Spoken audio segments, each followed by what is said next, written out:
Let me ask you straight up. Do you think this would have happened under a Harris-Walz administration? Do you think Greg Abbott would have done this under? Absolutely, absolutely, unequivocally not. I can almost bank everything, including my life, that he wouldn't. This is, first of all, a mid-decade redistricting is almost is rare. It almost doesn't happen. It's very rare. It's only happened one other time in Texas history, in fact. So this is not something that Texas normally does, nor any other state does, because they operate with redistricting after the census every decade based on population growth. So no, absolutely, unequivocally, would Governor Abbott not have done this under a Walz Harris. Now, I got to ask you, I've had some folks call into the show frustrated that some of the Texas House Democrats came back. They felt like do the long game, wait till December and so on. And I had some folks call in on the side of how long are they going to wait? But what do you say to people who felt like 2 weeks wasn't long enough and it should have just went till December and beyond? Well, Clay, I was one of those that wanted to stay out longer, but we took a vote as a caucus. And to be honest with you, we were down to 2 members that they needed to make a quorum. They were at 98.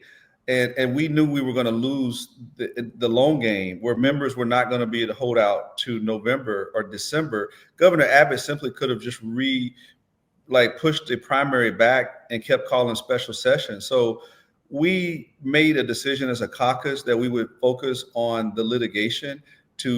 We definitely raised the antenna in terms of getting California and other states engaged in the fight.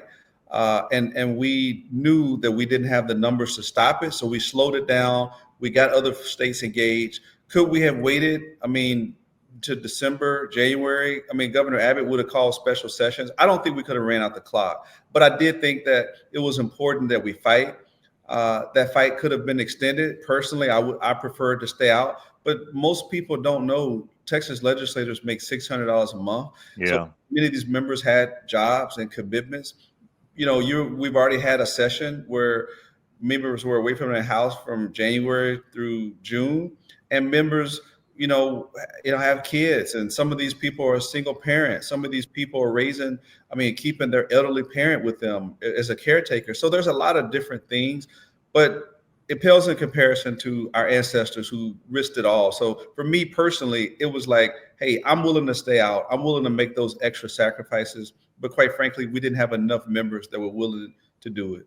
Did y'all see this coming? Did y'all have an idea? Okay, they're going to try to do this mid-decade.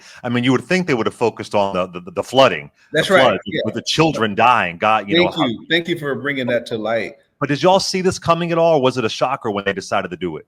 It was a shocker. There was a rumor that President Trump was going to try to encourage Governor Abbott to do it. But we didn't think that this was ever going to. No, we didn't think it was going to happen. This was kind of a shock. Like, what the, So yeah, it definitely. We definitely thought, okay, special session to deal with the historic flood. Although Governor Abbott didn't need us to do that, he could have did many of those things through executive order.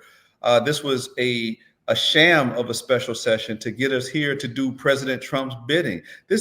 He's bended at the knee to President Trump. This was him trying to appease the King Trump.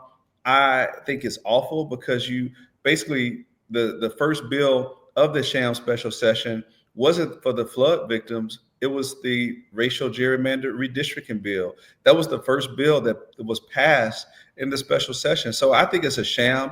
I think it's awful. And it shows you that these cowards need to be replaced. And I hope the American people are paying attention. So let me ask you this. I struggle with this a bit, and I'm not from Texas. I've only been there one time.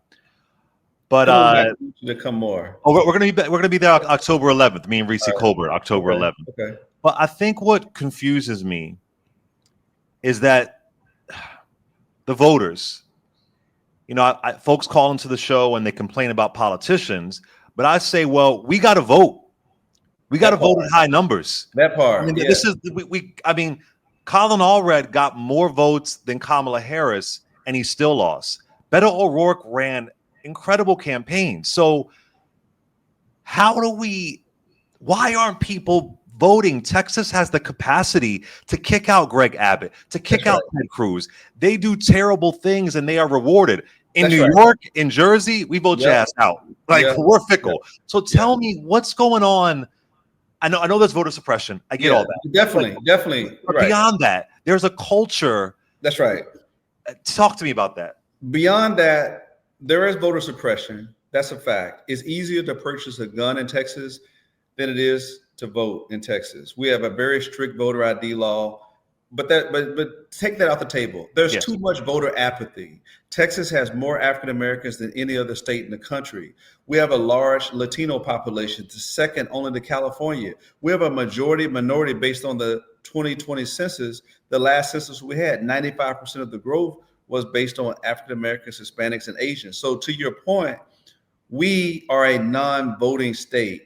If African Americans voted their strength, Black women did it. Black women voted a higher percentage. But if Blacks, particularly men, if Latinos and Asians voted and they voted in their best interest, Texas would be a blue state right now. So you're right. There was no reason that Beto O'Rourke lost, that Colin Allred lost. There's no reason that we still have Ted Cruz and Governor Abbott in office right now.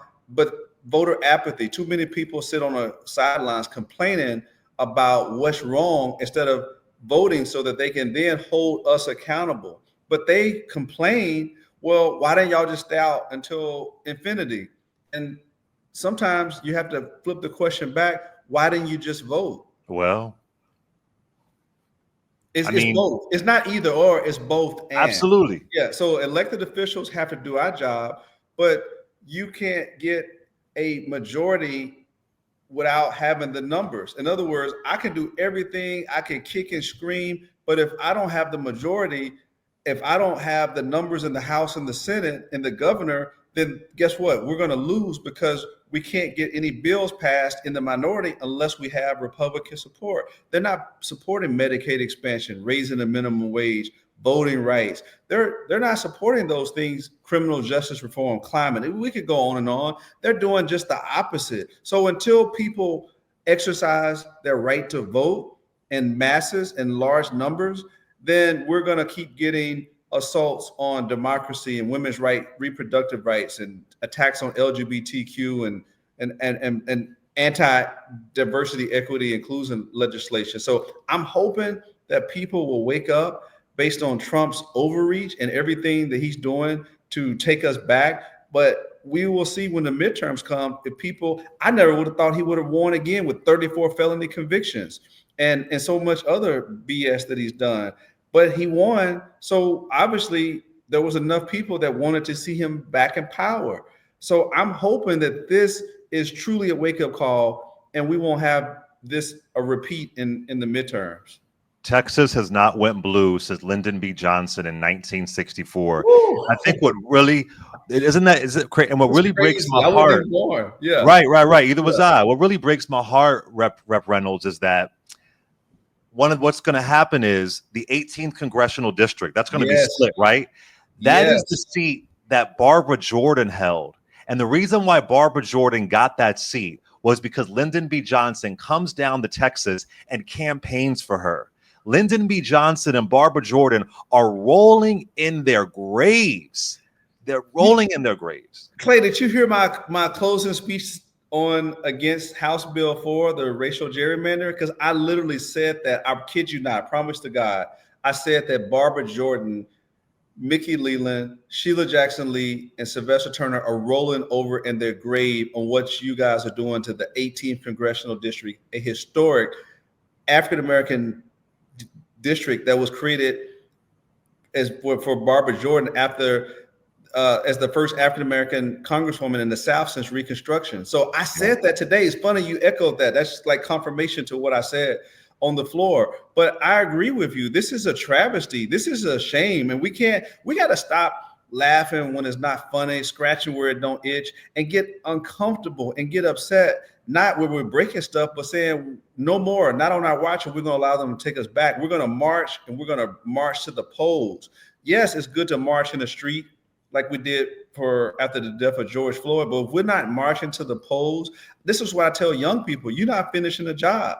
You started it, you created a movement. But if you don't go vote, then it's going to be, we're never going to get the George Floyd Policing Act passed, which we haven't, because we don't have the numbers that we need for filibuster proof. But you're right. I think that we have to challenge people, particularly young people, and many minorities that sit at home and say, well, what does my vote matter? Well, now Trump is showing us this is the F around and find out stage right here, right now, where they're cutting benefits, eliminating, cutting Social Security, Medicaid. They're going to cut into the Department of Education. Many of these Pell Grants that went to African Americans are being cut because of anti-DEI stuff. So we're seeing it in real time. And he's only been in office 7 months. My God, what would have happened with a full Project 2025? Everything will be done. So yeah, this is hopefully it's a clarion wake-up call for the American people